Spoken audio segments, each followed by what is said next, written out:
Hello knitters, Barbara Benson here. I'm an independent knitwear designer who also likes to make knittertaining videos here on Watch Barbara Knit. Today for you I have a pattern tour.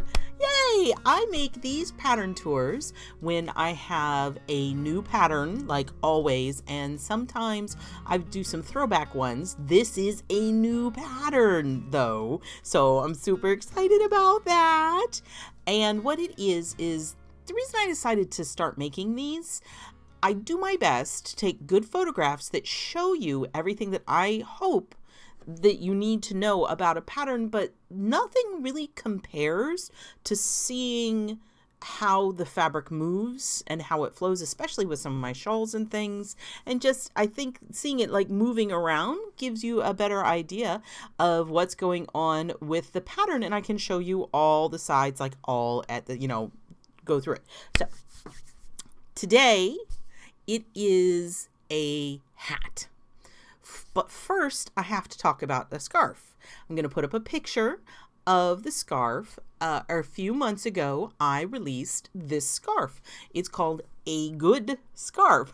I will put a link to the pattern tour for this scarf. The idea behind this scarf was to design something that streamlined the instructions to the point where it was as easy as I could make them, as simple as I could make it, while still producing an interesting pattern. And the only stitches involved in it were knit, purl, and slip, and it created a fully reversible scarf, and people really seemed to enjoy it. But very quickly after I released it, I had a lot of people request a matching hat. So today's pattern I have creatively named a matching hat. It is a hat to match a good scarf.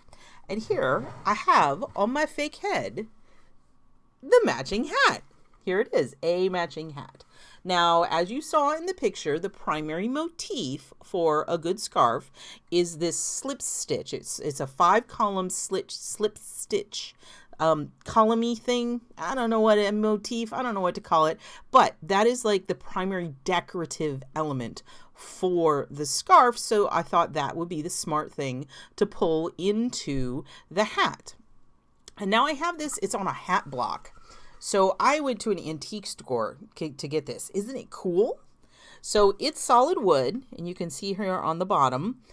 Now, you might say, and you've probably seen those white styrofoam hats, and those are cool to put things on and to display hats.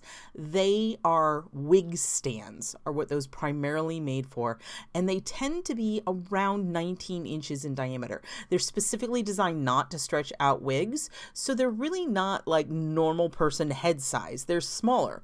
This is a hat block, and it's specifically designed for people to make a hat, milliners to make a hat on it. And this one actually has 23 on it.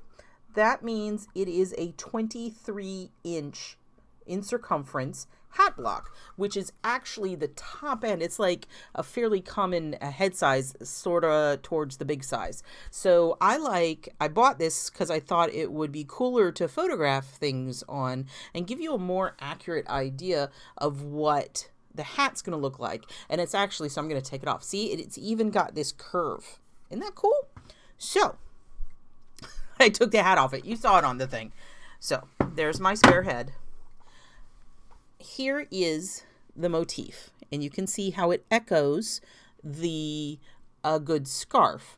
Now, I started off with the ribbing, and the ribbing has a slip stitch ribbing to it because that slip stitch motif, and you can see that the motif comes directly out. I had to line them all up like that. And then the rest of the hat is garter because the scarf's in garter. And then here is what the top, the crown decrease looks like. I wrestled with it for a little bit because I like getting crown decreases just right there. You can see down here, how the motif comes up and in and how it dead ends.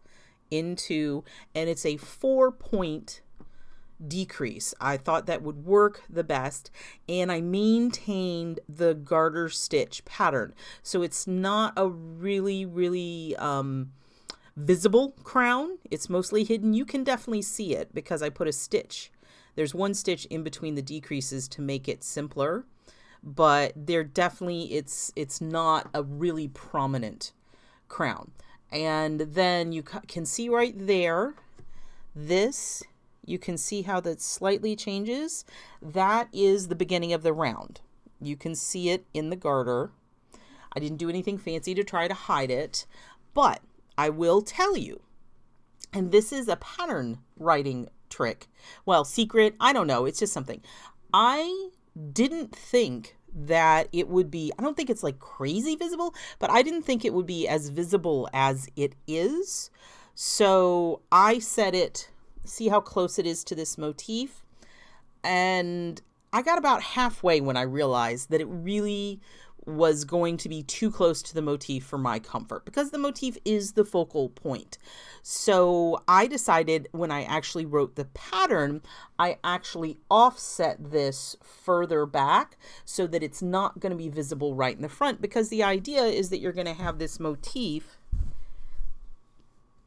My thought was offset, just like in the scarf, that you would wear it offset to the one side, but the seam was too close, because it's there. And so in the actual pattern, it's set further back so that you don't have to worry about it interfering with the motif.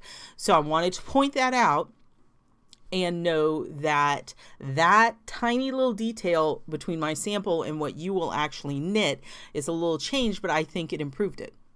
As you can see, it is a slouchy hat. I asked y'all on an earlier video and on the Watch Barbara Knit Facebook group if y'all like slouchy or beanie style. And I have to say, slouchy won pretty handily, but it's not hard to do. So I decided the pattern actually has instructions for both the slouchy and if you just want to make a standard, not just, if you want to make a standard beanie that's going to hit close to your head. Now, you can see I got a lot of extra here, but then it slouches down. Actually, those are my little hair clips. So, but it slouches down. Even with making this larger slouchy version, I had this much yarn left. This is around 30 grams.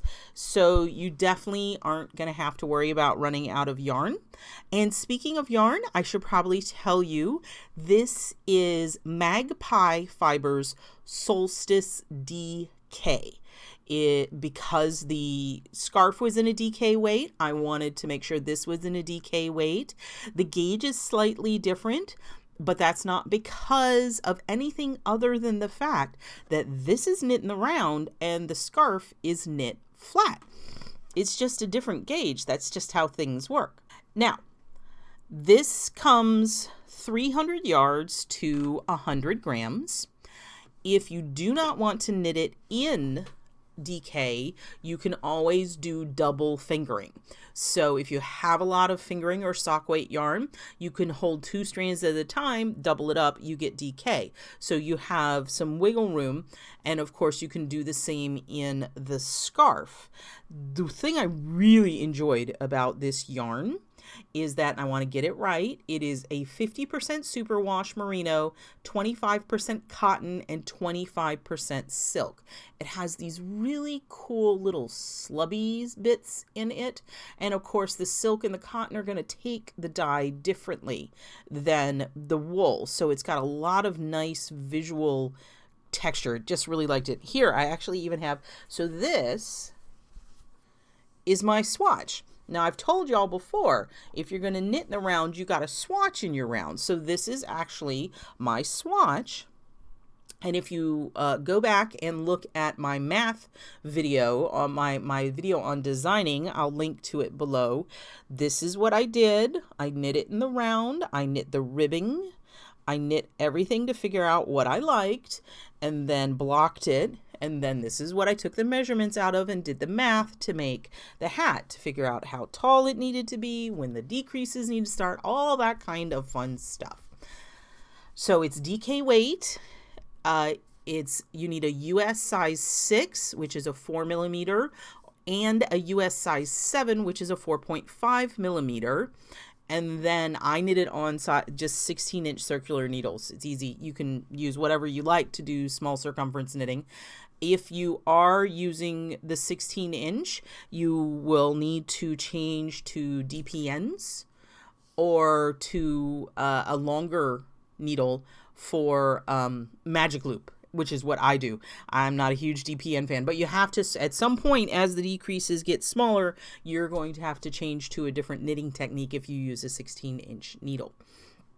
And you're going to need 2 distinct stitch markers because I use that to designate so you know when this starts.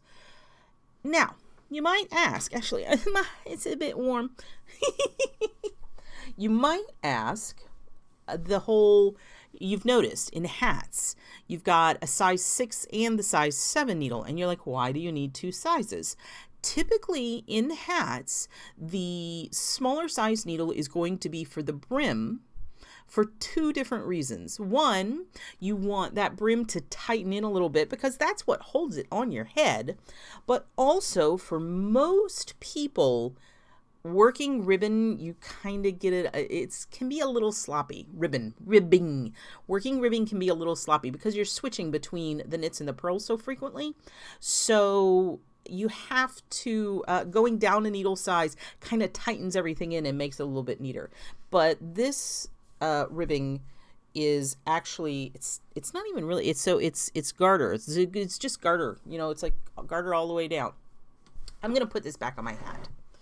My fake head. Okay.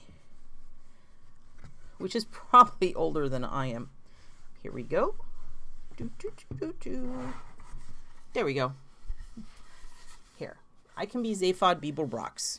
I have 2 heads. So the end, you end up with a 19-inch on the brim circumference, but that is very flexible. As I said, this is a 23-inch block, and you can see how it is clinging onto it. And I ended up with 10.5 centimeters of height. Of course, if you want to make it shorter, if you want to make it a beanie, there are instructions on how to do that. The other place where this really diverges from the scarf is the scarf, because it's knit flat, garter is like the easiest thing you can possibly do because you're just knitting every row. To make garter in the round, you have to knit a row and purl a row and knit a row and purl a row. So that ups the complexity. And then when you get into the crown decrease, because I wanted to continue the garter, we have knit 2 together, slip, slip, knit, but then also slip, slip, purl, and purl 2 together. And at the very end, there is 1 double decrease just to keep everything nice and neat. So complexity level, it is higher than the scarf, but it's not hard by any stretch of the imagination. It's just the things you get into because you're making a shape. Here, let me see here. If you can see, there's the top again, which you can see. Okay. Is there anything else you need to know? DK, or you can do it with double fingering weight. And of course, if you're wanting to do it matching, you can always use, you're going to need 2 skeins for the scarf and then 1 skein for this.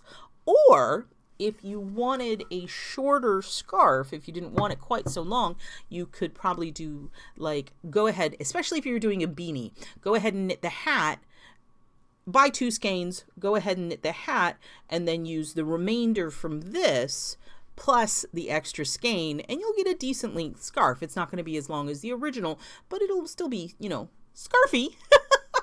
Okay, I'm going to scroll through the pattern and see if there's anything else. Nope, not really. No, that's it. That's what I said. It's a matching hat. You know what? I don't even know what color I used. I'm sure I have it written down someplace, but there are a lot of beautiful colors in this yarn. And also, you know, you can use another DK weight yarn, but I really, if you have the opportunity, I recommend, because I really enjoyed working with this yarn, and it was an interesting blend that I hadn't seen anywhere. So this is a matching hat, which matches a good scarf. Make sure to check in the description below, and there you will find a link to the locations online where this pattern is available for you to get and download and knit up for yourself. If you like this video, please give it the thumbs up, click that like button, and if you would like to be notified whenever I upload a new video, please subscribe to my channel and select notifications. Thank you so much.